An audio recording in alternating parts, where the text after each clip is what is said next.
Isang kardinal sa Hungary ang ibinalanggo dahil sa maling paratang at pinagbabawalang pagdiriwang ng misa sa kanyang selda.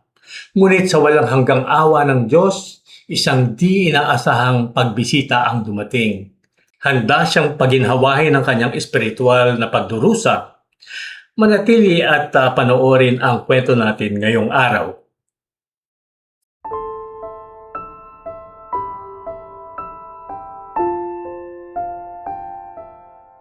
Magandang araw po sa inyong lahat. Ikinalulugod po namin narito kayo sa aming channel na ang Tinig ni Padre Pio. Maging ngayon pa lamang kayo nakikisa sa amin o muli kayong nagbabalik.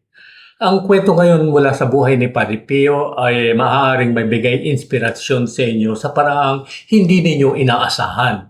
Kaya tutukan hanggang sa huli. Bago tayo magpatuloy, nais naming magpasalamat ng taos-puso sa mga miyembro ng mga alagad sa kalinga ni Padre Pio na walang sawang sumusuporta sa apostolado namin. Dahil sa inyong tapat na suporta, patuloy naming naaabot ang mga kaluluwa araw-araw.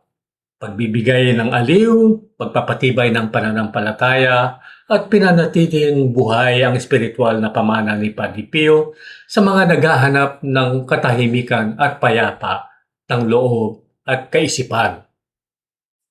Kung hindi pa kayo bahagi ng espiritual na pamilyang ito at nais nyo kaming tulungan sa misyong ito, inaanyayahan namin kayong sumali sa mga alagad sa kalinga ni Padre Pio bilang buwanang donante o taga-suporta.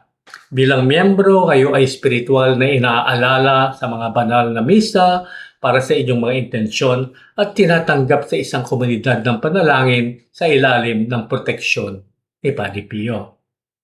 Makikita ninyo ang link sa description box sa ibaba. Ang kwento ngayong araw ay mula sa aklat na Padre Pio, A Saint Among Us ng author na si Renzo Allegri. Sa mga pahina nito matatagpuan ang kahangahangang kwento ni Cardinal Joseph Vicenti, ang primado o pangunahing obispo ng Hungary.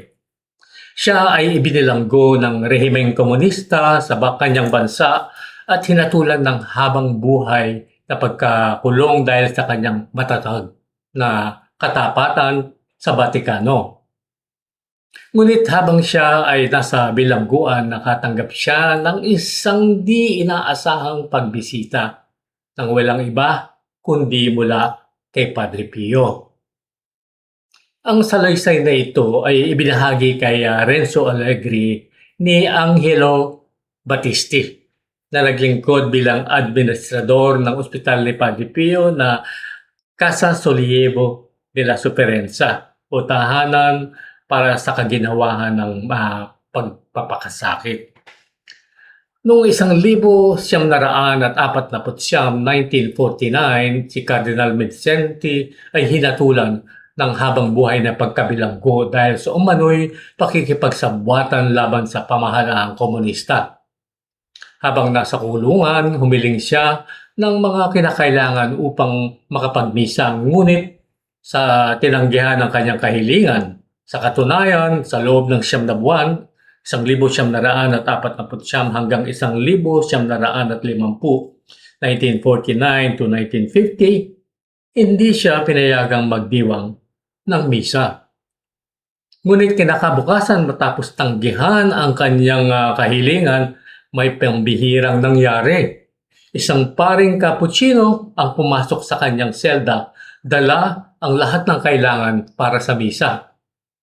Ayon kay Angelo Battisti, ipinagdiwang ng kardinal ang misa at si Padre Pio ang nagsilbing sakristan. Pagkatapos ay nag-usap sila at sa huli naglaho si Padre Pio kasama ang lahat ng kanyang dinala. Muling nagpakita si Padre Pio sa pamamagitan ng bilokasyon sa ilang pagkakataon na naging labis na espiritual na lakas sa pinahirapang kardinal. Hindi lamang ang kardinal ang nakakita kay Padre Pio, maging ang ibang mga bilanggo sa selda ay nakakita rin sa kanya. Napakasama ng kalagayan ng bilangguan. Ang mga selda na para sana sa isang tao ay nilagyan ng hanggang 7 bilanggo at iisang kama lamang ang naroroon, gawa sa isang konkretong hibla na may paa. Bihira, bihira rin buksan ng heater o ang pampapainit, kaya madalas silang ginawin doon. Pinapayagan silang gumamit ng kumot, ngunit hindi nila maaring takpan ang kanilang mga kamay. Nagtiis si Cardinal Mindszenty ng 8 taon ng ganitong paghihirap bago siya inilipat sa house arrest noong 1955 dahil sa kanyang lumalalang kalusugan. Noong 1956 ay siya ay pinalaya ng mga lumalaban para sa kalayaan sa panahon ng pag-aalsa laban sa pamahalaan. Pagkatapos nito, siya ay nanirahan sa Embahada ng Estados Unidos sa Budapest sa loob ng 15 taon.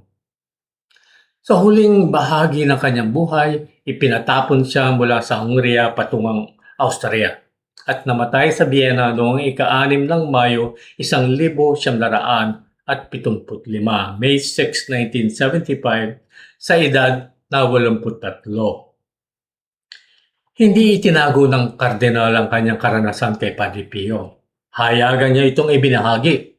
Noong 1958, may ilang paring Hungaro ang nais makumpirma mismo kay Padre Pio kung siya nga ang nagpakita sa kardinal. Nilapitan nila si Angelo Battisti upang magtanong.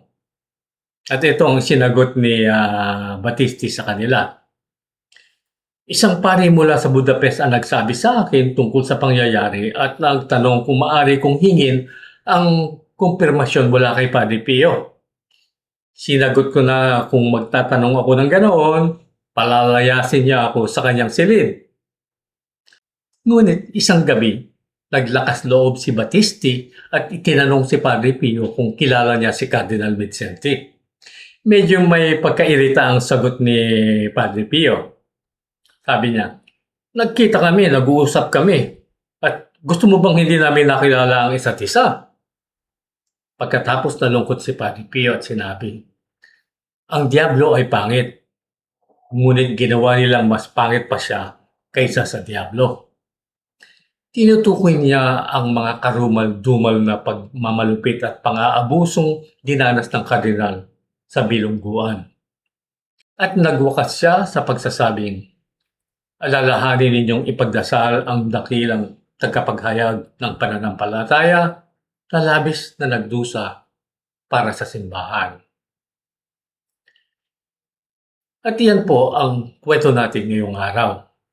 Maraming salamat sa inyong pagtangkilik at patuloy na panonood. Mag-subscribe na po kayo ngayon din kung di pa kayo nakapag-subscribe sa aming channel. Pindutin lang ang subscribe na button sa baba at ang kampanilya sa kanan nito.